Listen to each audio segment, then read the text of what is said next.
Of muscle के अंदर आ जाता है कि कोई पार्ट ऑफ मसल या कंप्लीट एब्सेंस ऑफ मसल हो सकती है। इसके अंदर हमारे पास डिफरेंट एग्जांपल्स आ जाती हैं कि स्टर्नोकोस्टल हेड जैपेक मेजर का वो प्रेजेंट ना हो, या पाल्मेरिस लॉन्गस एब्सेंट हो, ट्रेपीजियस सेरेटस एंटीरियर और क्वाड्रेटस फेमरस। यूजुअली ये होता है कि सिंगल मसल उसी की बॉडी की साइड पर एब्सेंट होता है, लेकिन ऐसा भी हो सकता है कि बाइलेटरल एब्सेंस हो किसी मसल की। पेक मेजर जब एब्सेंट होता है तो उसके साथ चांसेस होते हैं कि सिंडिकली यानी फ्यूजन ऑफ डिजिट्स भी हो। ये जो सारे सिम्टम्स हैं ये सिंडिकली और पेक मेजर की एब्सेंस ये दोनों पोलैंड सिंड्रोम के सिम्टम्स हैं, जिसके अंदर पेक मेजर के साथ साथ माइनर मसल्स की भी एब्सेंट होती है और इप्सिलेटरल ब्रेस्ट का हाइपोप्लेजिया होता है। इसके साथ साथ 2 to 4 रिब्स जो हैं वो भी एब्सेंट होती हैं। पेक मेजर जब एब्सेंट होता है तो उसके साथ मेमोरी ग्लैंड या ब्रेस्ट जो है उसमें मेमोरी ग्लैंड की एब्सेंस और ब्रेस्ट में जो निपल है उसका भी हाइपोप्लेजिया प्रेजेंट होता है। ये पोलैंड सिंड्रोम हो गया। इसके अलावा जो हमारे पास एनामलीज ऑफ मसल के अंदर एंटीरियर एब्डोमिनल वॉल के मसल्स जो होते हैं वो भी एब्सेंट हो सकते हैं। इसकी वजह से गैस्ट्रोइंटेस्टाइनल और gastro urinary genito urinary defects develop हो जाते हैं, जैसे एट्रोफी ऑफ ब्लैडर और प्रून बेली सिंड्रोम आ जाते हैं जिसमें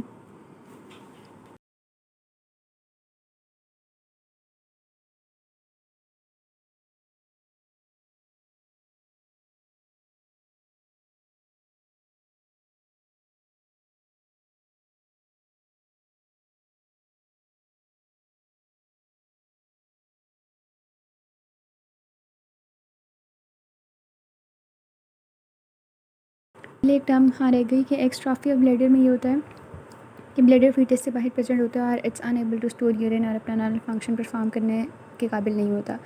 prune belly syndrome anomalies of muscle, हमने यहाँ पर प्रून बेली सिंड्रोम की बात करके ख़त्म की थी। तो प्रून बेली सिंड्रोम होता क्या है? इसमें ये होता है कि जो एब्डोमेन उनकी टोन प्रॉपर नहीं होती, उनकी कम टोन होती है as compare to the normal tone, ठीक है, और मसल डेफिशिएंसी होती है।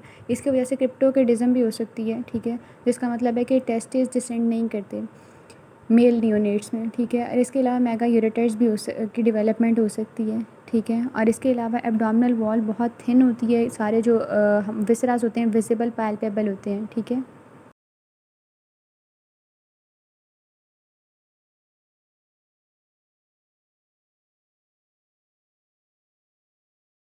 इसका कॉजेज़ की अगर हम बात करें तो यूरिथ्रल ऑब्स्ट्रक्शन इसका कॉज हो सकता है कि एम्ब्रियो के अंदर ही यूरिथ्रल ऑब्स्ट्रक्शन थी, या फिर जब स्पेसिफिक मेसोडर्मल टिश्यूज से ये चीज़ें डेवलप होनी थी तब इनका डेवलपमेंट प्रॉपरली नहीं हुई।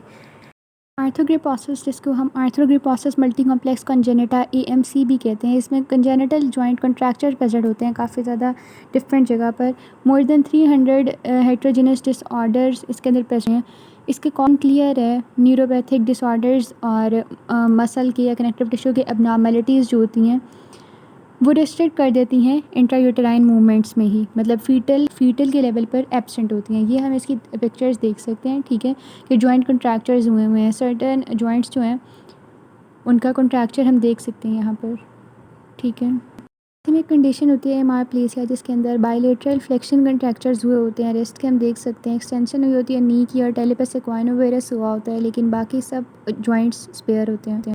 मसल्स की वेरिएशन हर इंसान में थोड़ी बहुत होती हैं। For example functionally vestigial muscles हमारे अंदर प्रेजेंट हैं, जैसे एक्सटर्नल ईयर और स्कैल्प के मसल्स जिन्हें हम अब मूव नहीं कर सकते। कुछ मसल्स जो कि प्राइमेट्स में अपेयर होते हैं नॉर्मली, लेकिन वो ह्यूमंस के अंदर भी प्रेजेंट होते हैं, जैसे स्टर्नैलिस मसल है जो कि यहाँ सामने शो हो रहा है, स्टर्नम का मसल बैंड की फॉर्म में प्रेजेंट होता है कुछ लोगों में पैरेलल टू स्टर्नम, जो कि नॉर्मली प्रेजेंट नहीं होता है। इसके अलावा पोजीशन, फॉर्म, अटैचमेंट वेरी कर रहे होते हैं muscles, I mean general body muscle, लेकिन उनकी कोई इतनी ज़्यादा फंक्शनल सिग्निफिकेंस नहीं होती इस वेरिएशन की। उसके बाद राई नेक या कंजेनिस में ये होता है कि स्टेनोक्लीडोमास्टाइड ड्यूरिंग चाइल्ड बर्थ उसके कुछ फाइबर्स टेयर हो जाते हैं और फिर वहाँ से ब्लीडिंग होती है, हीमाटोमा बन जाता है और इंदर नेक्रोसिस हो जाती है और फिब्रोसिस हो जाती है वहाँ पर।